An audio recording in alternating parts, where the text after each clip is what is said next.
안녕하십니까. 오늘은 저희 직접적인 체험에 대해서 좀 말씀을 드려볼까 그럽니다. 그래서 제목을 나와 베토벤, 부제목을 워라벨의 한 표준 모델, 둘은 그렇게 하나가 되었다. 제목이 너무 거창하긴 한데 한번 말씀드려보도록 하겠습니다. 네, 대개 이런 순서로 말씀을 드릴게요. 베토벤을 듣다, 읽다, 보다, 쓰다, 말하다, 연주하다, 마지막에 하나가 되다. 이게 이제 뭐 대략적인 순서죠. 제가 베토벤을 알게 된 대략적인 순서인데 이제 뭐 일부 이제 같이 겹쳐져서 나타나는 그런 경우라고 말씀드릴 수가 있겠죠. 우선 처음에 베토벤을 듣답니다. 들은 거죠. 어린 시절, 청소년 시절부터 듣기 시작을 했는데요. 되게 이제 중학교, 초등학교, 중학교, 고등학교 뭐 이때부터 이제 이름은 알기 시작을 하고 중학교 때 저희들이 음악 시간에 그 음악 숙제 같은 게 고전 음악 듣기 뭐 이런 게 있었고요. 고등학교 때는 저희 교가가 제가 부산 고등학교를 나왔는데요. 교가가 윤희상 작곡이었습니다. 그리고 작사가 유치한 이랬었죠. 그래서 한동안 이제 윤희상 이분은 여러 가지 정치적인 문제로 여러 가지 힘든 일도 많이 겪고 그러셨는데 이제 다 이제 원상복귀가 되시고 지금은 거의 현대음악에서 세계적인 작곡가로 그렇게 알려주신 분이죠. 그래서 저희 그 고등학교 음악 선생님들이 저분이 음악 선생으로 계셨던가 하고 또 교과를 작곡하셨다는 거에 상당한 자부심을 갖고 있던 그런 시대였습니다.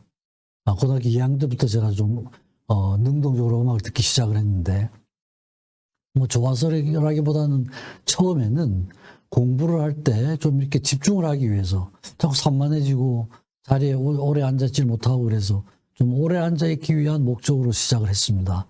그래서 팝송, 가요, 뭐 클래식 등 가리지 않고 다 들었죠. 점차 그러다가 이제 가요나 팝송은 이 노래 길이가 짧잖아요. 그죠? 그러니까 더 산만해지는 것 같고, 그래서 한번 틀면은 오래 계속이 되는 이런 걸 듣다 보니까 이제 클래식 음악을 듣게 됐습니다. 그리고 그때는 그 부산이 지방만 해도 FM 라디오가 없었습니다. FM 방송이 없었습니다. 그리고 전체 라디오 프로그램 중에서도 일주일에 일요일 날 2시간 하는 클래식 프로그램이 전체 프로그램이었어요. 그래서 일단 열심히 들었죠. 듣고 이제 이렇게 보다 보니까 그 시내 음악 감상실이 한 군데가 있더라고요. 제가 알아보니까. 근데 이제 그때만 해도 굉장히 좀 엄격하게 출입을 제한을 했죠. 고등학생은 입장 불가한 그런 상태였습니다. 근데 아무래도 이제 꼭 가고 싶어가지고 혼자 이제 머리를 써서 갔습니다. 갔더니 입장이 안 된다고 그러더라고요. 고등학생은. 그래서 제가 고등학생이 아니다. 뭐냐? 그래서 제가 중학생이다. 이랬더니 웃으면서 이제 입장을 시켜줬습니다. 그리고 다음부터는 모자를 쓰고 오면 입장 시켜주겠다. 그래서, 제로 규칙적으로 가서 음악을 많이 들을 기회가 있었고, 제가 들은 곡을 다 메모를 하고 남겼습니다. 그래서 상당히 좀 넓게 접촉할 수 있는 기회가 됐죠. 대학을 입학하고 나서는 제가 1967년도에 입학을 했는데, 서울에 와서 처음 FM 방송을 들은 거예요. 그래서 제가 대학을 입학을 할 때 입학하면 입학 선물을 뭘 사주면 좋겠냐고 그러시길래 제가 FM 라디오를 하나 사달라고 그렇게 부탁을 했습니다. 그래서 입학을 하고 선물을 받고 뭐 24시간 음악을 들을 수가 있었죠. 그죠? 그래서 상당히 깊게 넓게 저 방송을 통해서 들을 수 있는 기회가 됐습니다. 1970년도에 제가 본과 2학년 학생 때인데 그때 이제 연극을 했었습니다. 연극 세일즈맨의 죽음이라고 아서 밀러의 아주 유명한 연극이었죠. 그죠? 그래서 사실 저는 연극반에 아니었는데 다 이렇게 하더니 기획을 한 친구가 이 조수원이라고 제 친구인데 예방약한 친구입니다. 저한테 와서 다 정해졌는데 효과가 없다 이러면서 제가 이제 음악을 듣고 이러니까 네가 좀 해라 이렇게 해서 생짜로 이제 들어가서 세일즈맨의 죽음에 효과를 담당한 적이 있었습니다. 상당히 중요한 경험이었어요. 그래서 대본을 보고 거기에 맞춰서 이제 효과 음악을 집어넣은 이런 경험이 있었고 또 1970년도가 이게 이제 그 베토벤 탄생 200주년, 베토벤이 1770년생이죠. 그래서 탄생 200주년 기념 행사가 있었죠. 전 세계적으로 아주 월드 페스티벌이 있었던 그런 였습니다. 우리나라에서도 굉장한 그 베토벤 페스티벌이 있었죠. 저 때만 해도 클래식 음악에 대한 관심이 그렇게 많지 않았습니다. 그래서 굉장히 많은 베토벤 곡들이 연주가 됐는데 막상 연주장에 가보면은 뭐 반도 잘 안 차 있는 이런 상황이었습니다. 근데 이제 그때 한국일보사에서 음악 가족이라는 제도를 만들어서 학생들 뭐 반값 이하로 할인해주고 음악 가족이라고 또 할인해주고 이래서 아주 싼 값에 음악회를 갈 수 있었던 이런 기회가 됐고 저 해가 제가 이제 베토벤에 집중하게 된 아주 중요한 해였습니다. 그래서 베토벤에 대한 자료를 모으기 시작을 하고 내가 책을 하나 썼으면 좋겠다 이런 마음을 처음 먹은 게 1970년이었습니다. 대학 시절에는 이제 서울 시내에 르네상스 아폴로 하는 이런 클래식 음악실이 유명한 게 두 군데가 있었고 1971년경 제가 본科한 3학년경에 필하모니라고 명동 입구에 세 번째 클래식 음악실이 있어가지고 이제 세 군데를 다니면서 음악을 많이 들었죠. 이게 연극할 때 그건데요. 여기 이제 52년 전입니다. 여기 이제 오른쪽에 두 번째가 저고 친구들 뭐 같이 이제 이렇게 끝나고 사진 하나 찍었습니다.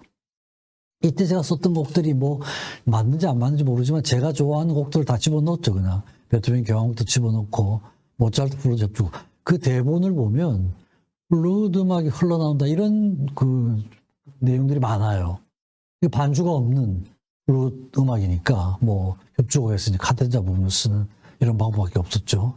브람스의 클라리넷 오중주, 베토벤 열정 소나타 뭐 좋아하는 곡들을 다 이렇게 해가지고 그래도 평을 비교적 잘 받았던 그런 기억이 있습니다. 그 당시에 음반이 그 당시에는 수입이 안 될 때였죠. 외국 음반 원반이 하나 들어오면은 2,000원인데 저 당시에 2,000원이면 어마어마한 돈이었어요. 저희 그 한 학기 등록비가 15,000원이었으니까요. 15,000원 한 학기 대학 등록금이. 근데 음반 하나가 2,000원이었으면 어마어마한 거였죠, 그렇죠? 그리고 지금은 세종문화회관인데 그 당시에는 이제 시민회관이라고 그랬고 불이 나가지고 나중에 이제 새로 지으면서 이름을 세종문화회관으로 바꿨죠. 거기에 이제 외국 연주자들이 오면은 주로 이제 거기서 연주를 하고 이러는데 뭐 연주비가 3,000원, 4,000원씩 이렇게 했으니까 도저히 뭐 학생 신분으로는 갈 수가 없었죠. 근데 이제 그 수위하고 좀 가깝게 이렇게 지내면은 인터미션 시간에 그냥 이렇게 좀 넣어주는 이런 그게 있었습니다. 그래서 중간에 선물 간단한 걸 하고 유명 연주자들이 와도 적어도 반은 볼 수 있는 그런 걸 기회가 있었죠. 군의관 시절 대학 교수 되고 나서도 베토벤에 대한 내용은 뭐 거의 제가 듣지 않고 지나가는 날은 거의 없습니다. 출근하면 틀어놓고 퇴근할 때 끄고 하고 이런 상태였으니까요. 그리고 베토벤에 대한 책을 써야 되겠다는 마음은 계속 가지고 있었고 자료 수집은 계속을 했었죠. 그래서 처음 들을 때는 곡에 대한 관심이 좀 바로크, 바 핸델부터 현대음악까지 전체 음악을 다 들었습니다. 듣다가 고전주의로 집중이 되고 고전주의라 그러면 하이든, 모차르트, 베토벤이죠. 그래서 세 사람을 듣다가 이제 베토벤으로 집중이 된. 그러니까 전체 음악을 듣다가 고전주의로 집중이 되고 베토벤에 집중이 된 이런 과정이었습니다. 작곡자에 대한 관심이 많아서 책도 좀 보고 또 연주자에 따라서 같은 곡이라도 피아니스트나 뭐 바이올린 연주자가 다르면은 이제 또 좀 다르게 되니까 해석들이 거기에 대한 관심도 좀 갖게 되고 또 교향곡이나 뭐 이런 곡들은 지휘자에 대한 관심을 가지고 지휘자에 따라서도 또 어떤 차이가 있는가 어떤 지휘자가 더 마음에 들고 또 이런 것까지도 좀 관심을 가지고 상당히 이제 여러 각도로 음악을 들었습니다. 그러면서 제가 모든 내용들을 기록으로 남겨놓은 그런 기록이 있습니다. 이게 이제 1997년도에 그라마폰이라는 회사에서 창사 100주년 기념 행사를 베토벤 전집을 만들었습니다. 그러니까 베토벤 곡이 작품 번호가 붙어 있는 건 135곡이에요. 근데 작품 번호가 붙어 있지 않는 곡이 한 300곡 정도 됩니다. 그래서 전체가 한 400곡이 넘는데 그 곡들을 전부 담은 거예요. 연습곡 이런 것까지도 다 CD를 만들어가지고 이렇게 풀 세트를 만들었습니다. 70장 좀 넘는데 이게 이제 베토벤 모든 곡이 다 들어가 있는 풀 세트예요. 그래서 듣고 싶은 곡을 이제 항상 들을 수 있는 이런 체계를 갖추고 있었습니다.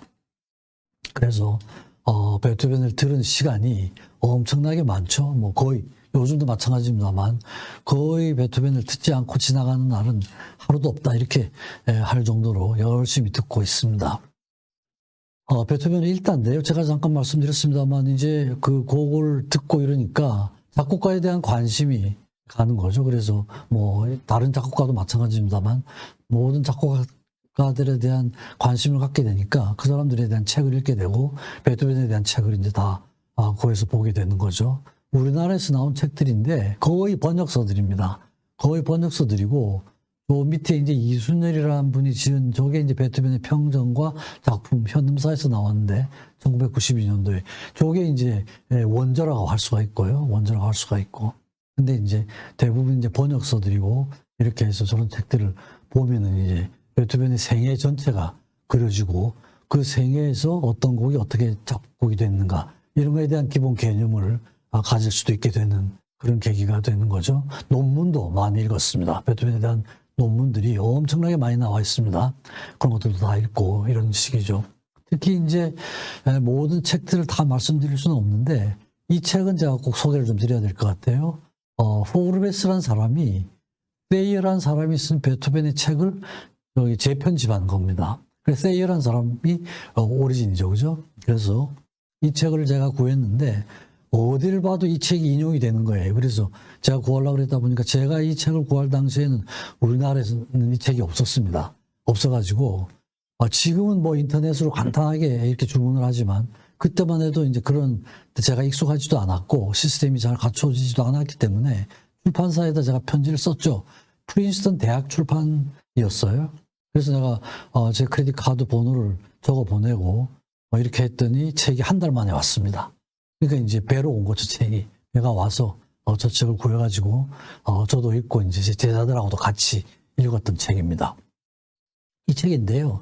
Thayer's Life of Beethoven, Revised and Edited by Elliot Forbes. 이 두 권으로 되어 있습니다. 포르베스라는 사람이 재개정을 한 건데 Thayer라는 사람이 쓴 것이죠. 그러니까 Thayer라는 사람이 이 책을 원래 쓰고 그걸 이제 개정을 한 거예요.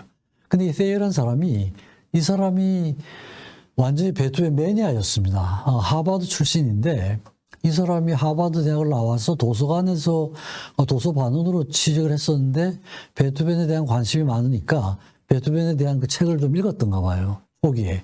근데 자료가 엉망진창이었습니다. 지금도 그렇습니다만 옛날에도 베토벤이 1827년 사망하고 나서 그 몇 년 동안에 책들이 막 쏟아져 나옵니다. 그러니까 빨리 책을 써서 히트를 치겠다는 거죠. 그러니까 이제 준비 과정이 상당히 부실한 거예요. 부정확한 자료를 가지고 책을 막 쓰니까 책마다 다 다른 거예요, 내용들이. 그러니까 이 사람이 열받아가지고 안 되겠다, 내가 써야 되겠다. 이래가지고 다 걷어치우고 베토벤 책을 쓰기로 해서 일생 동안 베토벤의 자료를 모았습니다. 그게 뭐 저기 그 1800년대였으니까 옛날에 유럽하고 왔다 갔다 하기가 상당히 어렵잖아요. 그죠? 근데 배 타고 왔다 갔다 하면서 자료 모으고 돈 떨어지면 와서 일하다가 나중에는 유럽에서 직장을 얻어가지고 거기서 자료를 모으고 이러다가 책을 쓰기 시작을 했는데 그 책을 쓰다가 자료가 워낙 방대해서 자기가 다 못 쓰고 죽었어요. 베토벤 한 40세경? 그 다음에 이제 그 제자가 쓰다가 또 죽었어요. 그러니까 이제 출판사가 보니까 자료가 아까우니까 제3회 쓸 사람을 구해가지고 3대에 걸쳐서 쓴 책이에요. 그러니까 뭐 베토벤의 하루하루를 기록으로 남기려고 했던 사람입니다. 그래서 저 책은 퓨어 아주 디스크티브한 평은 하지 않습니다. 베토벤에 대한 음악이나 이런 데 대한 평은 하지 않고 그대로 사실 그대로만 기록을 한 이런 책입니다. 근데 이제 포르베스라는 사람이 저 책을 다시 보니까 워낙 완벽해요. 워낙 완벽한데 몇 군데가 이 자료 인용이 조금 잘못됐던 자료가 여러 가지가 있으면 그 중에서 가장 타당성 있는 자료를 선택을 해야 되는데 그런 데서 약간의 에러가 있어가지고 그걸 고친 겁니다. 그래가지고 이제 개정판을 낸 거예요. 이제 저게 파이널 버전입니다. 근데 이제 포르베스라는 사람이 저 책을 보다 보니까 뭐 워낙 완벽하니까 저 사람의 무덤을 찾아 나섰어요. 그래가지고 몇 년에 걸쳐 찾다가 보스턴 공동묘지에서 더 세이어라는 사람의 무덤을 발견했습니다. 그래가지고 추도 행사를 가졌습니다. 비석을 새로 세우고 그래서 베토벤 매니아들이 모여서 저 세이어란 사람의 추모 행사를 했는데 그 비석에 딱 한마디입니다. 베토벤 전기 작가라는 말 하나 해가지고 했던 이런 겁니다. 그래서 이런 그 과거에 이런 매니아들이 있었기 때문에 우리가 이제 상당히 우리는 편하게 자료를 대할 수가 있는 거죠. 편하게 아주 정확한 자료를 대할 수가 있는 거죠. 그래서 베토벤에 대한 책, 베토벤에 대한 논문 이런 것들을 계속 읽으면서 같이 듣는 그런 시기가 있었고요. 세 번째 단계는 베토벤을 보다인데 보는 건 눈으로도 보고 머리로도 보고 마음으로도 보는 거죠. 구체적으로 뭐 생가부터 무덤까지 베토벤이 지나갔던 그런 베토벤의 흔적 이런 걸 보는 거죠. 그래서 베토벤의 삶의 흔적을 보는 건데 보온에서 태어나서 비엔나에서 이제 일생을 마쳤죠. 그래서 제가 전번 시간에도 말씀드렸습니다만 하이리겐슈타트라는 데로 요양을 다니기도 하고 또 근처에 그 바덴 바이 빈 비엔나 근처에 있는 바덴으로 또 요양을 가기도 하고 헝가리 부다페스트도 잠깐 다녀온 적이 있고요. 그 다음에 프라하, 체코의 프라하에도 가서 연주를 좀 한 적이 있습니다. 그래서 실제로 모차르트에 비해서는 많이 돌아다니질 않았어요. 주로 뭐 비엔나죠, 그죠? 비엔나 그 주변. 외국은 부다페스트하고 프라하 잠깐 갔다 오고. 모차르트는 일생 중에 거의 4분의 1을 여행을 했습니다. 여행을 많이 했죠. 사방 여행 다니면서. 그러니까 모차르트는 사실은 그 흔적을 다 다니기가 굉장히 힘든데 베토벤이 이제 관심이 있으면 다 볼 수가 있는 겁니다. 전번에 보여드렸었죠. 생가입니다. 보온에 가면은 여기서 태어나서 보온에서 22세까지 지내죠. 우측에 있는 그림은 생가 안에 있는 그림들입니다. 지금 아마 베토벤 기념관 잘 보존이 되어 있습니다. 보온에 가시면은 이제 반드시 가서 한번 방문을 하셔야 될 집이죠. 여기 태어나신 방, 출생한 방이고 다락방에서 살았던 제가 말씀드린 적이 있죠. 근처에 레미기우스 교회라고 베토벤이 출생신고가 된 교회입니다. 거기서 출생신고를 했고 10세, 11세 교회는 여기 나가서 5월간도 치고 반주도 하고 했던 그런 교회입니다. 바로 생가 근처예요. 이건 그 본 대학이죠. 그 당시에 그 베토벤이 청소년기 때 철학 공부를 하면서 자기 교양도 부족하고 이러니까 이 대학에 가서 한 1년 반 정도 철학 공부를 하면서 그 작곡가로서의 그런 걸 내실을 키웠던 그런 장소죠. 이게 가면은 그 광장에, 베토벤 광장에 동상이 서 있습니다. 이건 이제 베토벤 탄생 75주년, 그러니까 1845년에 세웠던 동상인데요. 아주 국가적인 행사였습니다. 이 동상을 세울 때 모금은 슈만이 했습니다. 모금을 슈만이 하고 리스트가 칸타타를 작곡을 하고요. 그다음에 이 제막식 때 그 당시에 독일의 프리드리 빌헬름 4세 국왕 부부가 참석을 하고 또 영국의 빅토리아 여왕 시대였는데요. 빅토리아 여왕하고 그 부군이 같이 참석을 하고 아주 국가적인 행사였죠. 아주 그 베토벤 모습을 잘 만들어 놓은 그런 동상이 지금도 이제 이렇게 서 있습니다. 이건 제가 이제 하나 적었는데요. 제가 이 베토벤 다른 지역들은 다 방문을 했었는데 보온을 가지를 못했어요. 보온은 이게 수도였지만 큰 컨벤션 센터가 없습니다. 그래서 국제대회를 유치를 하지 못해요. 몇천 명씩 들어가는 이런 그 컨벤션 센터가 없어요. 그래서 보온은 학교를 하지 못해가지고 갔는데 이 친구가 저 고등학교 아주 가까운 친구인데 이 친구가 그 LG의 유럽 총본부장을 맡아 있었습니다. 암스테르담에 있었는데 그래서 제가 이제 전화를 해가지고 딱 하루가 비는 날이 있었습니다. 니스에서 학교를 하는데 제가 주말에 나가면은 토요일 도착해서 일요일 하루. 그래서 제가 연락을 해서 암스테르담에서 보온까지 하루 만에 갔다 올 수 있느냐. 하루 만에. 그래서 내가 하루 만에 갔다 오면 내가 갔다 와야 되겠다. 이렇게 연락을 했더니 며칠 있다 연락이 왔어요. 이 친구가. 자기가 시간 짜보니까 새벽에 가서 밤늦게 오면 된다 그래가지고 자기가 한번 다녀왔더라고요. 혹시 실수할까봐. 다녀와서 이 친구가 같이 가서 이제 보온을 투어를 완전하게 했던 아주 고마운 친구입니다. 김종훈이라는 전자공학과 나온 친구인데 저하고 아주 가까운 친구 중에 한 친구입니다.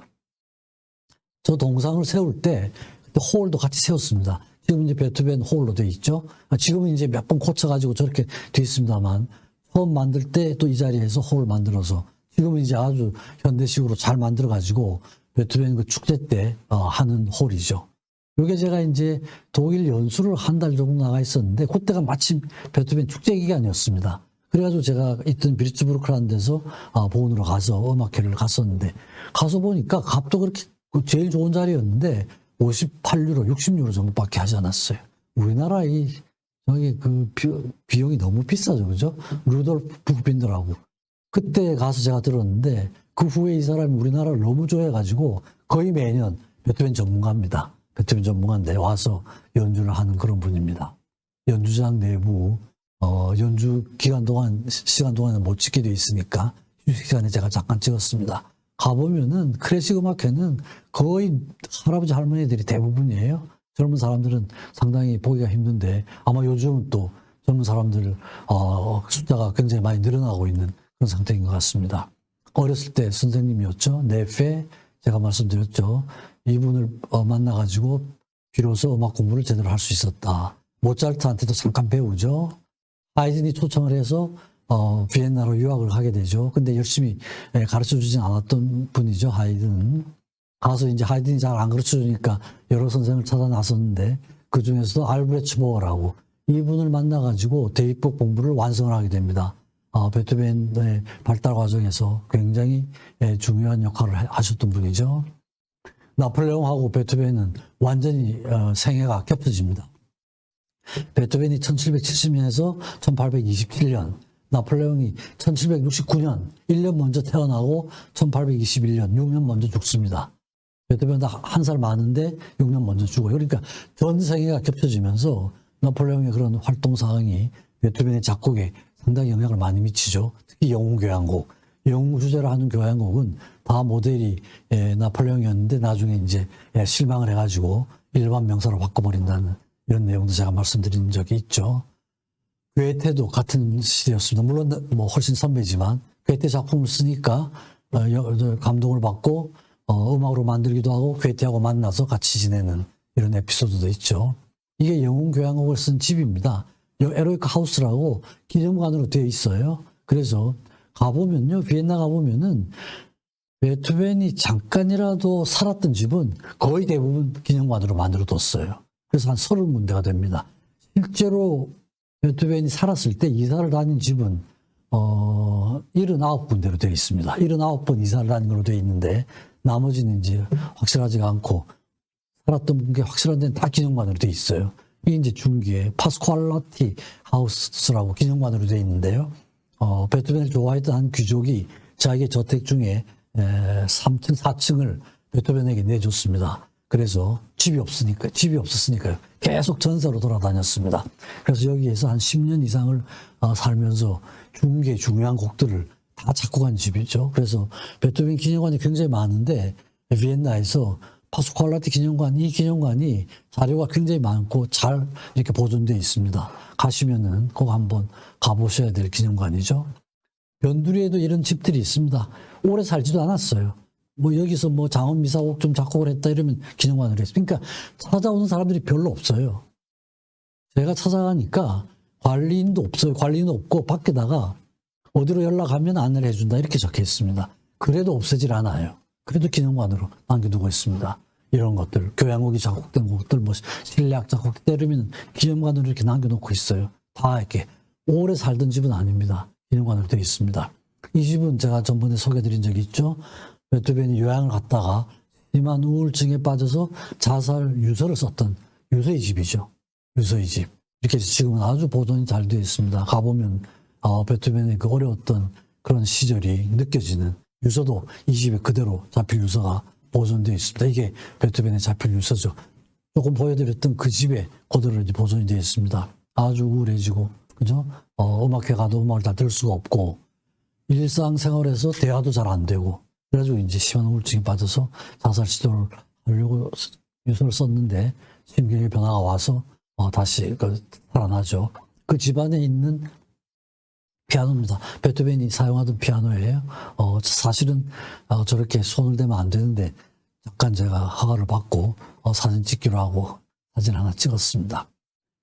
이 집은 그 유서의 집에서 이제 그 골목을 따라 내려오면은 있는 집이에요. 한 4, 5개월 살았습니다. 여기서 뭐 여러 가지 작곡도 했는데, 이게 이제 오래는 안 살았는데 집 모양이 옛날 그 독일의 농가의 전형적인 모습이 이렇게 되어 있는가 봅니다. 그러니까 집 모양이 워낙 이뻐가지고 베토벤 뭐 기념관 그러면은 이 집이 아주 대표적인 것처럼 항상 소개가 됩니다.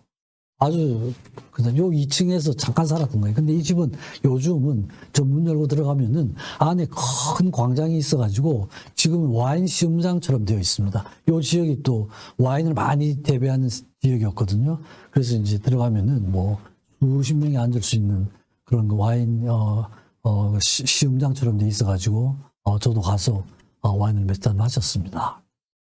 요것도 그 근처 집인데요. 요건 이제 저 베토벤이 6번 교향곡을 쓴 집입니다. 전원 교향곡을.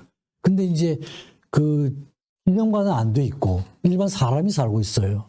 사람이 살고 있는데 사람이 살고 있지만 기념관은 아니더라도 베토벤이 살았던 집은 저렇게 오스트리아 국기를 매달아 가지고 이건 히스토리컬 사이트라는 걸 밝히고 있습니다. 집에 들어가면요. 그 주인이 찾아가면 굉장히 반가워한대요.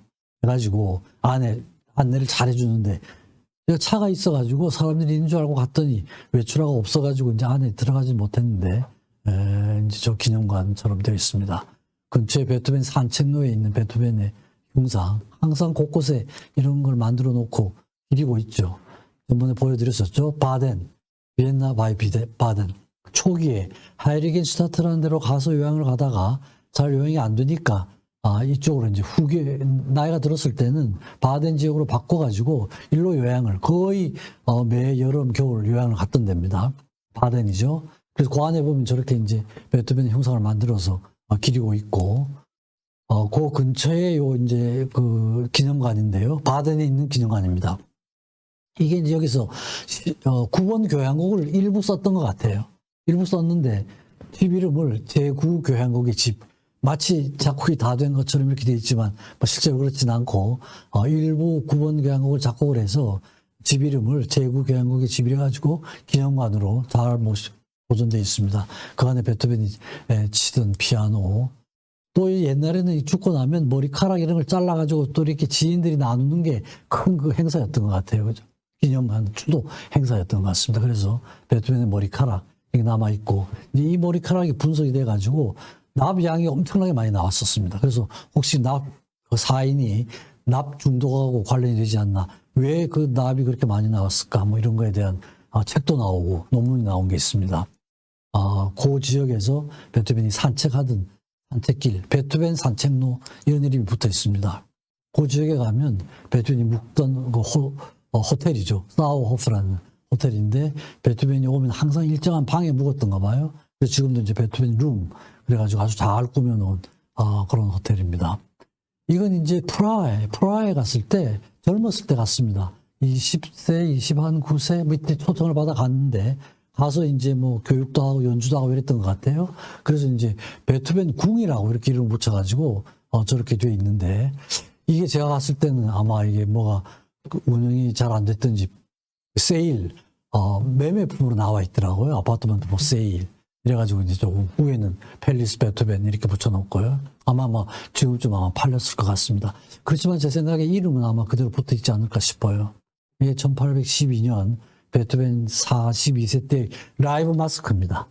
베토벤이 살아있을 때도 워낙 유명했기 때문에 그 살아있는 모습을 남기려는 시도를 많이 했었죠. 라이브 마스크고 여기 49세 때 우리가 제일 흔히 대하는 베토벤 초상화죠. 여기 이제 49세 때 모습입니다. 이게 51세 때, 이것도 라이브 마스크죠. 살아있는 모습이고, 52세, 53세, 54세, 여기 마지막 그 초상화입니다. 되게 이제 얼굴 모습이 또 중기에 굉장히 좀 이렇게 공격적인 거죠. 공격적인 이런 모습에서 후기로 가면서 굉장히 평화로워집니다. 그죠? 얼굴 모습들이 그죠? 평화로워지잖아요. 그죠? 이게 이제 제가 말씀드렸던 것처럼 자기의 운명을 중기에는 운명과 투쟁을 해서 극복하겠다 이런 마음 상태였고요. 후기로 가면 자기의 운명을 받아들이죠. 자기가 굉장히 가혹한 운명을 가지고 태어났는데 이제는 신의 의지에 복종하는 마음으로 나의 그 가혹한 운명을 받아들이겠다 이런 상태가 됩니다. 그래서 얼굴 표정도 달라지고 작곡의 그런 스타일도 굉장한 변화를 오게 되죠. 54세 때 마지막 모습입니다. 베토벤 손 이런 것도 이제 다 이렇게 남아 있습니다.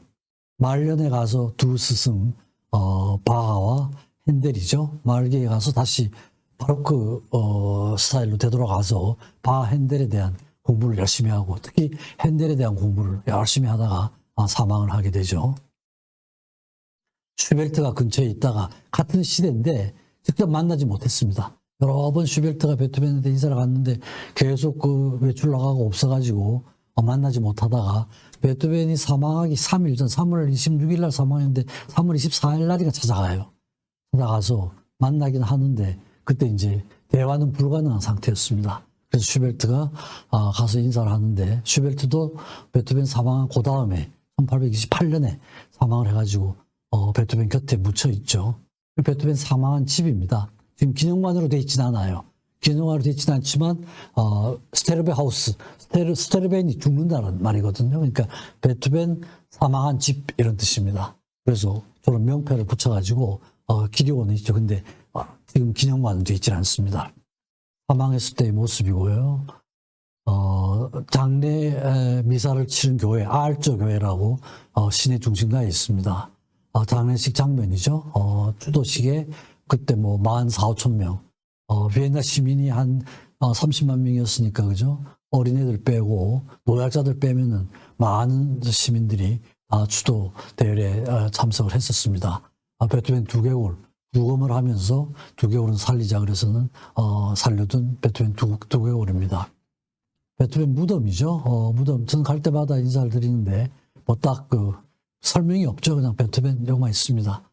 이렇게 저 비엔나 중앙묘지에 있고 요 가운데서 보면 가운데 있는 저게 이제 모차르트 기념비입니다. 모차르트 기념비가 있고 좌측에 베토벤, 우측에 슈베르트가 묻혀 있습니다. 슈베르트가 그래서 같이 저 뒤에 브람스도 있고 뭐 음악가들 다 모아 모셔놓은 그런 음악가 묘역입니다. 혹시 가시면은 제가 이건 1997년도에 갔을 때 가서 인사를 하고 그 후에도 이제 몇 번 인사를 드렸죠.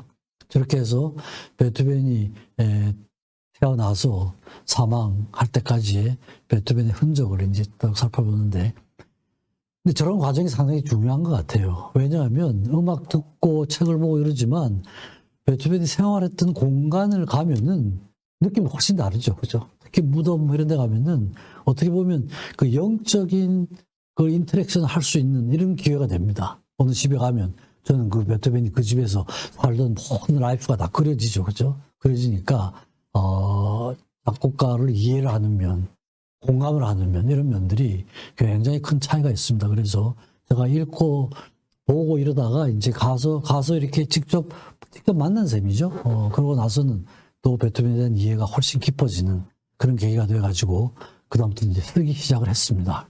그래서 읽고 듣고 보고 이러다가 그 다음 단계가 논문을 쓰기 시작을 했습니다. 생애와 음악도 쓰고 저게 이제 총론이라고 할 수가 있겠죠.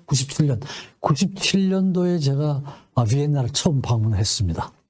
그때 학회가 있었죠. 비엔나 학회가 있어가지고 그래서 이제 갔다 오고 나서 글을 쓰기 시작을 했습니다. 생애와 음악을 쓰고 강론으로 곡에 대한 것도 쓰죠. 교양곡도 쓰고 후기 사중 주고 음악과 정신의학을 또 연결짓는 이런 것도 하고요. 임상예술학회지에다가 발표를 했고 또 피아노 소나타의 발달 과정 제가 말씀드렸었죠. 1기, 2기, 3기에 걸쳐서 작곡된 게 교향곡, 현악사중곡, 피아노 소나타. 그래서 이 세 분야를 음악을 열심히 들으면은 베토벤의 음악적인 발달 단계를 느낄 수 있는 그런 분야가 됩니다. 그래서 저건 이제 제가 쓰고 발표는 하지 않았습니다만 전체 정리를 다 했죠. 또 문학과 음악하고의 관계에 대해서도 관심을 좀 갖기 시작을 했습니다. 논문을 쓴 겁니다. 생애와 음악. 저희 교실에서 나오는 잡지에 발표를 했습니다. 9교향곡에 대한 논문도 쓰고 후기 현악사중주곡. 현악사중주곡은 16곡을 썼는데 제가 전체를 안 보고 마지막 5곡만 봤어요. 특별히 제가 이렇게 한 이유가 베토벤이 마지막에 이 5곡을 쓰고 사망을 했습니다. 딴 건 하나도 작곡하지 않았어요.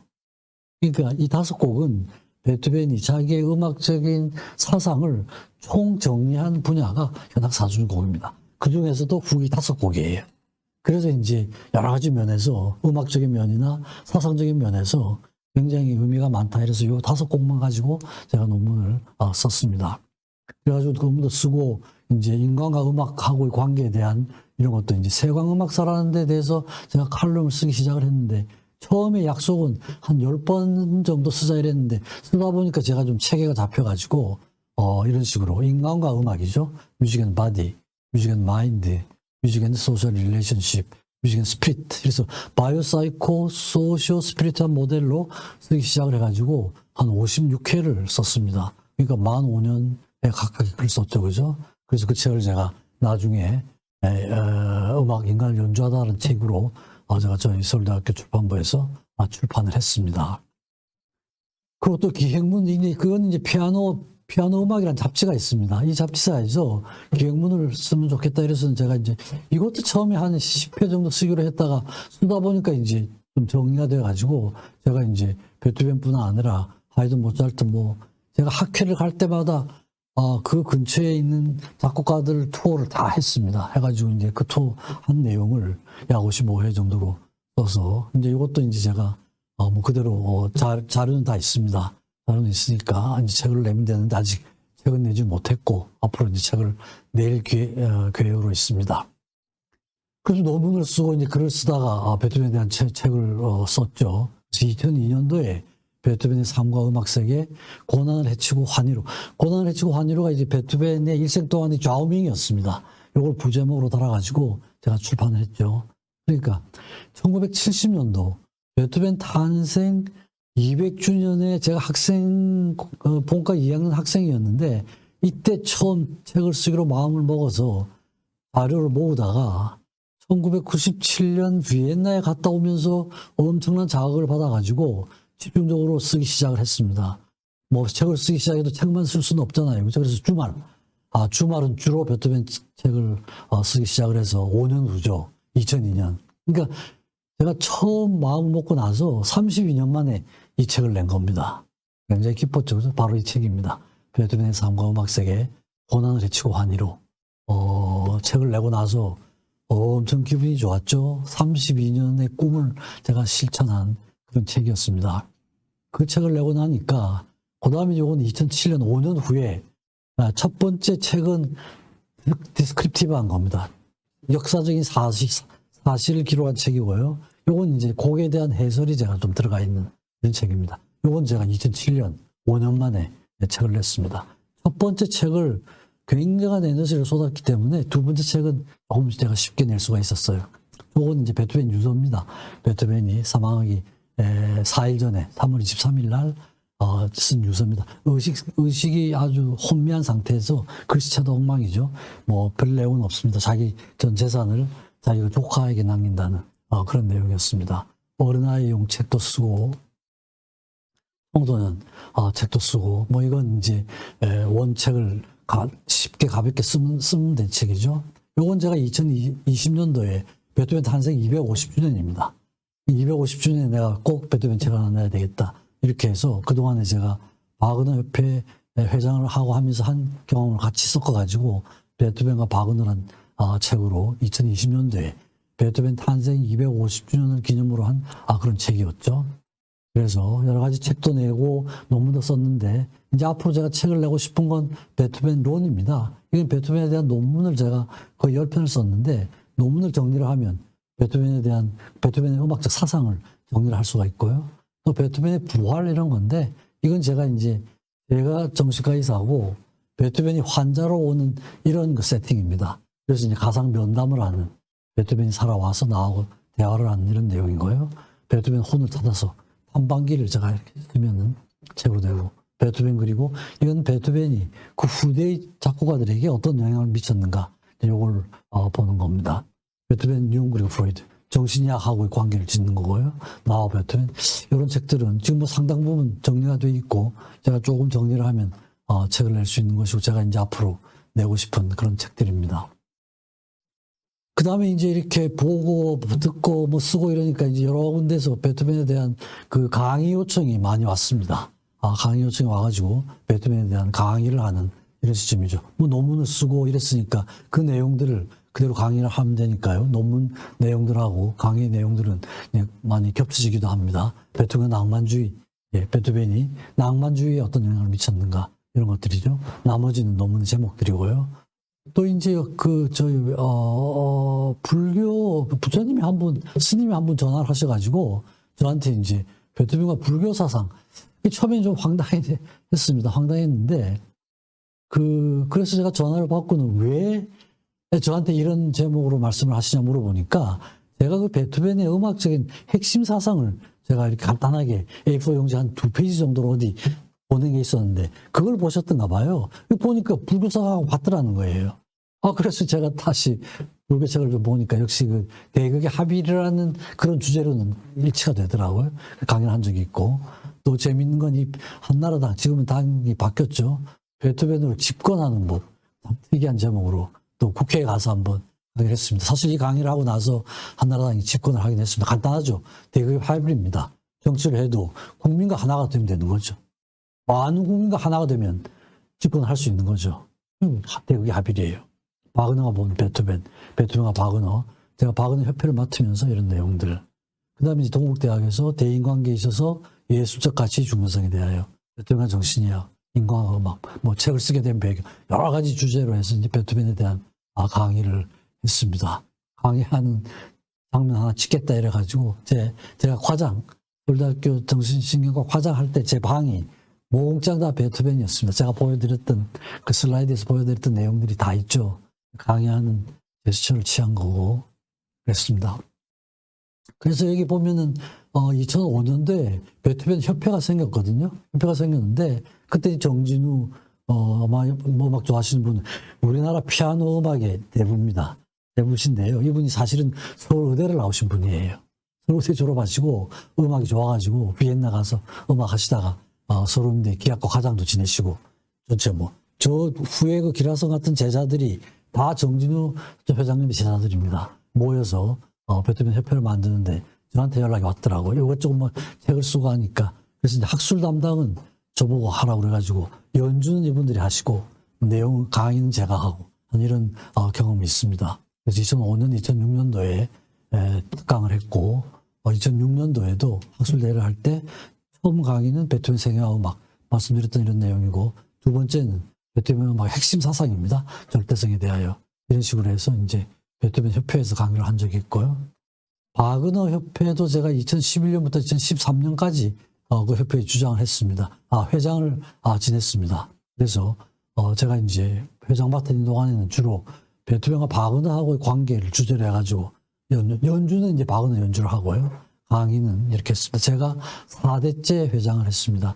김경원, 한상우, 김문환 선생님, 제가 이제 박수길 교수님한테 인계를 한 이런 건데 이거 하면서 바그너 음악, 베토벤과 바그너 이런 거에 대한 관심을 좀 많이 갖게 된 그런 계기가 됐습니다.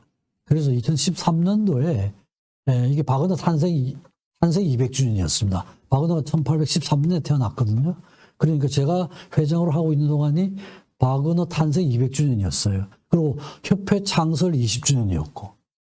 그래서 이제 기념 행사를 하자 이래가지고 우리와 바그너라는 택자는 이제 발간을 했고요. 또 일부 그냥 아주 또 열성분자들이 국제음악제를 해야 된다 이래가지고 바그너 탄생 200주년 기념음악회를 열었습니다. 그래서 그 날짜가 2013년 5월 20일이었습니다. 그러니까 우연히 바그너 탄생이라고 겹쳐진 거예요. 근데 사실은 제가 알고 잡은 게 아니었습니다. 저희 예술의 전당 이걸 잡는 게 굉장히 힘들어요. 날짜 잡는 게. 그래가지고 밀려서 5월 22일 잡힌 거예요. 근데 이제 그때 그 회원들은 제가 알고 잡은 줄 알고 저한테 와서 굉장히 치하를 하고 그랬는데 실은 우연히 잡힌 날짜였습니다. 마지막은 이제 제가 연주하다 이랬는데 사실은 연주를 못했는데 제목은 이렇게 붙여놨습니다. 그래서 제가 이제 쓰고 읽고 말하고 보고 듣고 뽕을 다 했는데 한번 쳐보고 싶은 생각이 들었어요. 베토벤을. 그래서 제가 2003년경에 제가 그때 거의 50대 중반쯤 될 때인데요. 처음 시작을 한 거죠. 그래서 이제 내가 꼭 한번 쳐봐야 되겠다. 이렇게 해서 목표는 베토벤 소나타 중에 19번, 20번이었어요. 이게 이제 번호는 32곡 중에 19번, 20번 중간에 들어가 있지만 작곡은 아주 초기에 된 겁니다. 출판이 늦어가지고 자꾸 이렇게 된 거예요. 근데 아주 소나티네예요. 두 개의 쉬운 소나타 이렇게 되어 있습니다. 이 연주 시간이 뭐 10분 이내예요. 8, 9분 이렇게 되는데, 이 암만 해도 제가 시간이 줄어들지가 않더라고요. 암만 해도 줄어들지가 않아요.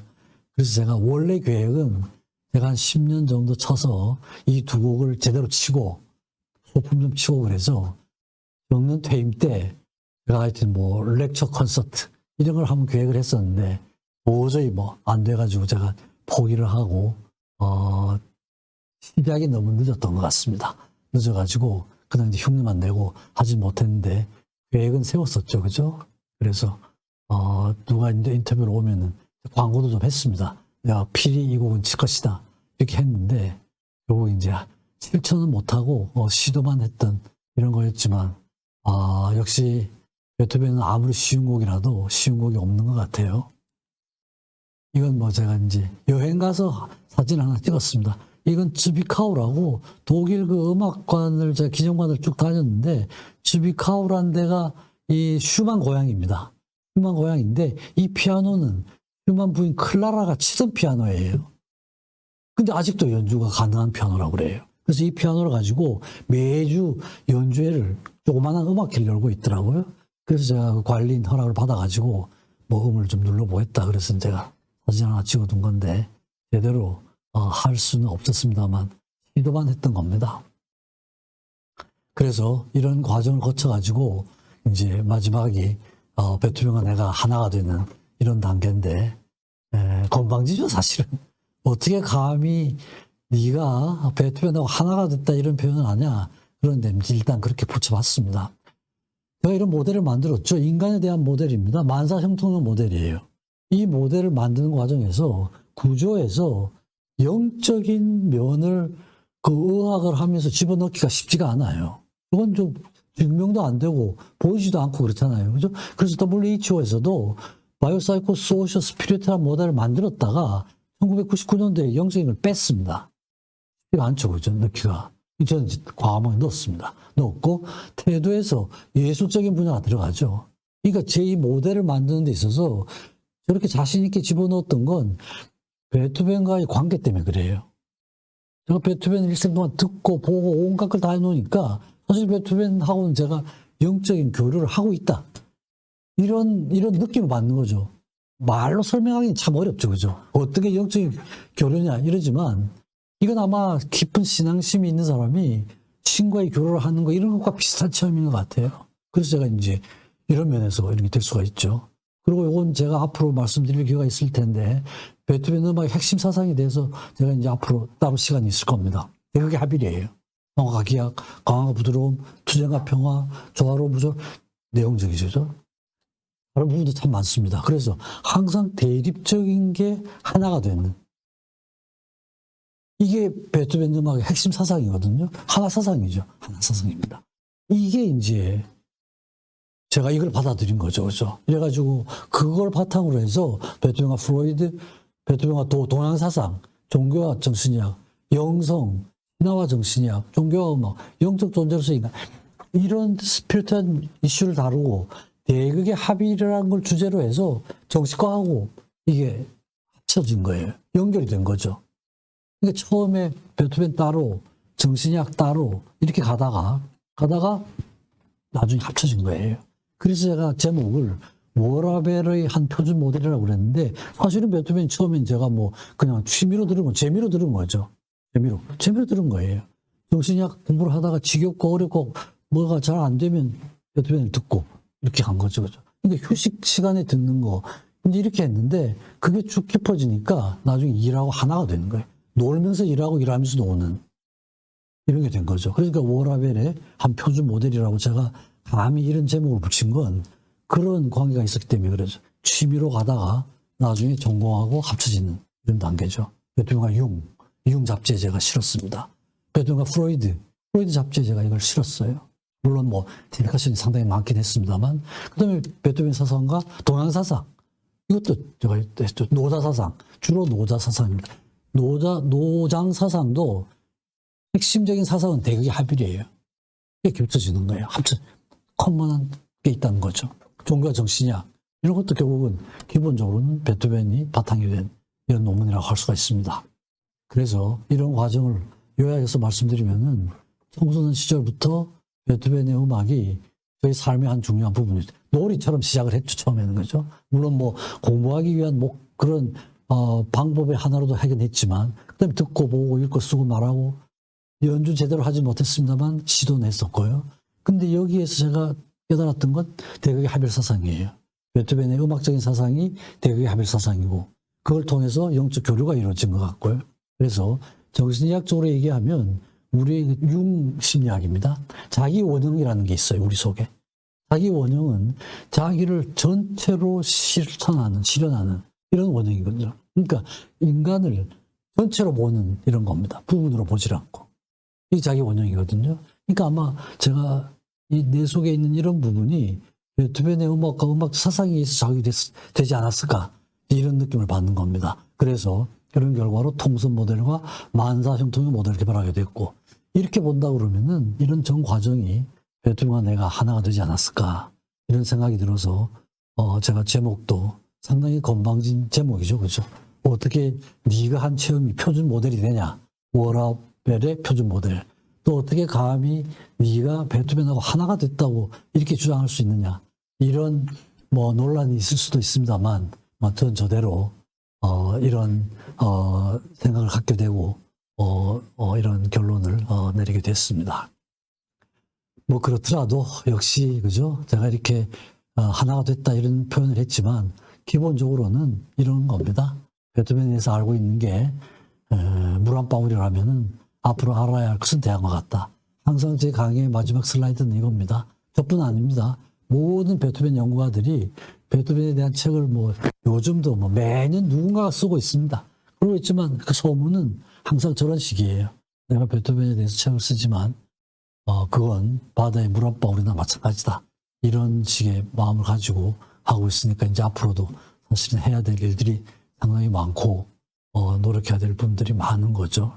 그래서 조금 건방진 제목 같긴 했습니다만 이런 식으로 한번 정리를 해봤고, 혹시 이 내용을 들으시는 분들도 자기가 좋아하시는 어떤 분야가 있으면 꼭 음악 아니죠, 그죠? 취미는 누구나 갖고 있는 거잖아요. 근데 그게 쭉 깊어지면 자신의 일하고 하나가 되는 이런 경험을 하실 수 있지 않을까 하는 이제 그런 기대를 하면서 강의를 마치도록 하겠습니다. 감사합니다.